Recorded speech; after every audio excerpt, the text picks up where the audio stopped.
Holy shit, that's a big box.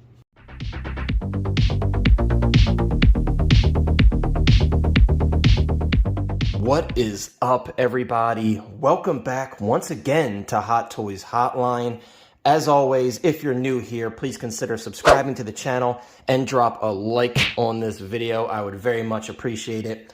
As you can see here, getting right into it, we have the Hot Toys Delorean Mark II Time Machine from Back to the Future Part 2. This is easily the largest 1/6 scale item I've unboxed on the channel. I'm very excited to take a look at it, but I'd be lying if I said I wasn't worried about what lies inside. This one did have a plethora of issues in the first batch.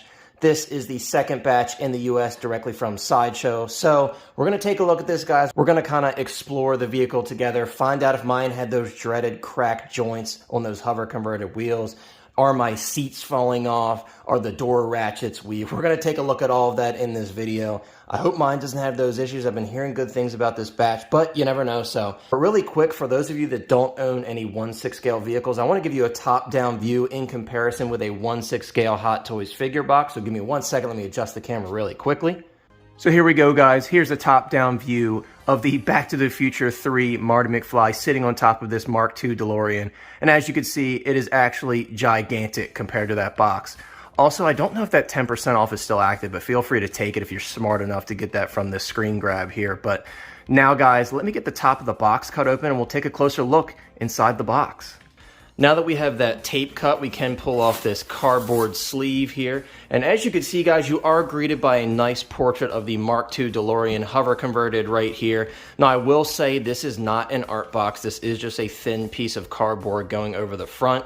As you can see, this does have those heavy-duty straps that we saw on not only the in-art Joker art boxes, but also some of the more expensive statues as well. So that's really cool to see some extra packaging done on this just to make sure that it arrives carefully. Knock on wood, because we're not entirely sure of that with this one. But as you can see, it is housed inside some foam. Let me get the top off at least so you can see what it looks like inside the box. I'll spare you the boredom of watching me do that on camera. All right, now upon taking the top cover off, you can see we are greeted with this beautiful portrait here of the Mark II DeLorean just sitting with the gull wing doors open, looking beautiful. And interestingly enough, if we flip this over to the back, this is our instructions here. So we have all of our instructions here for the Mark II DeLorean. It tells you how to put the batteries in, how to install all the different pieces. This is pretty cool. I think it's very well laid out, and it seems like they really explain everything in detail here, so I really have no complaints about that. If we get that out of the way, you could see all of the parts here for the flight stand, which we'll assemble in this video. We got Mr. Fusion and the clock sitting right there looking really good. And of course, we have our flux bands that we will have to install onto the vehicle throughout this video. But let me get the top styrofoam off so you can see what the DeLorean looks like in the box. And there we have our DeLorean sitting in its plastic prison before us. But what else left is there to do than to take the vehicle and all of the accessories out of the box and take a closer look at all of the details. Well, really quickly, guys, before we start assembling, I just wanted to show you everything pulled out of the box. Of course, we do have our display stand here with all those really annoying clear pieces we're going to have to assemble. We do have our flux bands here, which I will grab one really quick just to show you the detail. This is real metal mesh on here, but the rest of the part is plastic. I heard these are an absolute pain in the butt to install, so I'm not looking forward to that. I will install everything on camera, but sped up so you guys don't have to suffer through it completely with me. But I just wanted to show you all these parts individually. Of course, guys, we got to grab Mr. Fusion. Looking really good. I think the scaling looks correct in my opinion. Overall, I'm pretty happy with how it looks. Of course, we do have this red clip here that kind of keeps the lid in place. And when you want to open it up, you just pull that back and you're greeted with the opening hole here on Mr. Fusion. Definitely really cool. Also, of course, guys, I will show you me installing this on the vehicle. Again, I'll make it quick. I won't make you guys suffer through it, but I just wanted to show you this stuff really quickly on camera. And then finally, just a quick close-up of the alarm clock that goes on the dash here. Definitely really nicely detailed. I have no complaints about that, and I can't wait to install this in the vehicle and see how everything looks when everything is painstakingly installed and ready to go. So now, guys, I'm going to run some quick video footage of me installing everything on the vehicle, and then we're going to take a look at the vehicle and see if ours is broken or if we have any issues.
Alright guys, giving you a quick tour around the car. You saw a lot of it as I was installing all the different parts, but I just kind of want to zoom in on everything. As you can see from the rear, really a tremendous amount of detail. Let me get close up in here and all the wiring and everything by Mr. Fusion. Really such a beautiful looking car. You can see on the thrusters back here we have some nice weathering throughout. I think it looks absolutely beautiful. Moving down to the side of the car, a lot of people have commented on the speckling on these tires. It looks kind of fake in my opinion. Not a huge fan of that personally. I will say so far as we're looking at them, none of my hubcaps have fallen off, so that's a good start. I know a lot of people had that issue, so I just wanted to point that out. You could see such a pain in the ass to get those flux bands installed, but I do have them installed. You guys saw me suffer on video doing that. Moving around to the side of the car, I will stick my phone back on the tripod to open up those gull-wing doors. You could see all of the details on the inside there. You could see that flux capacitor in there looking absolutely beautiful. Of course, I'll get some close-up footage inside of there later in the video. Moving around to the front, you have that iconic DMC logo on the front, looking absolutely beautiful. And then of course we have those headlights as well. And I will of course plug in the USB power later in this video so we can see that in action. But give me 1 second, let me stick my phone back on the tripod and we'll take a look inside the vehicle. Alright, let's check out the action on the gull-wing door here. Articulates very nicely. I've seen a lot of people say you want to kind of slowly open them up just in case the door kind of falls down a little bit. I felt really no resistance there. You do have a nice ratcheted joint there, but of course be very careful with that as you're playing around with it. Let me move the camera back a little bit and I'll get a closer shot at that time circuit and the entire dash as a whole. Looking at the seat, these are sculpted plastic, but they did a great job at making them look like real fabric. Mine personally are glued in just fine. I don't feel any looseness here in the seat.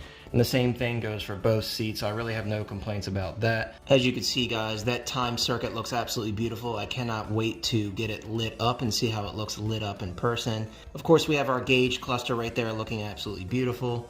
I love that there is a real fabric boot here on the shift knob, so that's very nice. Now moving towards the back of the interior in the car, you could see a lot of great detail, some weathering, some buttons, some stickers, really nice looking. And then of course, the star of the show, the heart of the DeLorean here, is the flux capacitor. I cannot wait to see that flux capacitor lit up.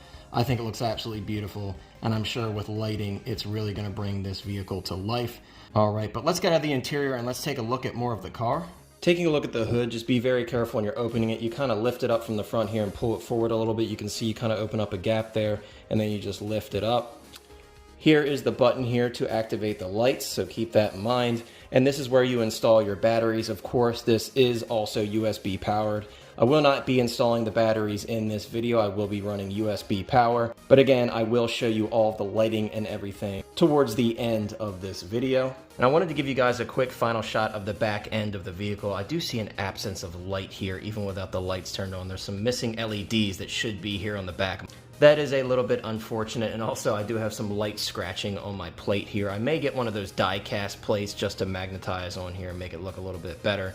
But I just wanted to point that out and give you guys a final shot of the rear end of the vehicle before we throw it up on the stand and take a look at all the different lighting. So let me get this goofy little stand out, let me throw the DeLorean on there, and we'll see how the lighting looks with everything lit up on the vehicle. Alright guys, I do have it up on the stand.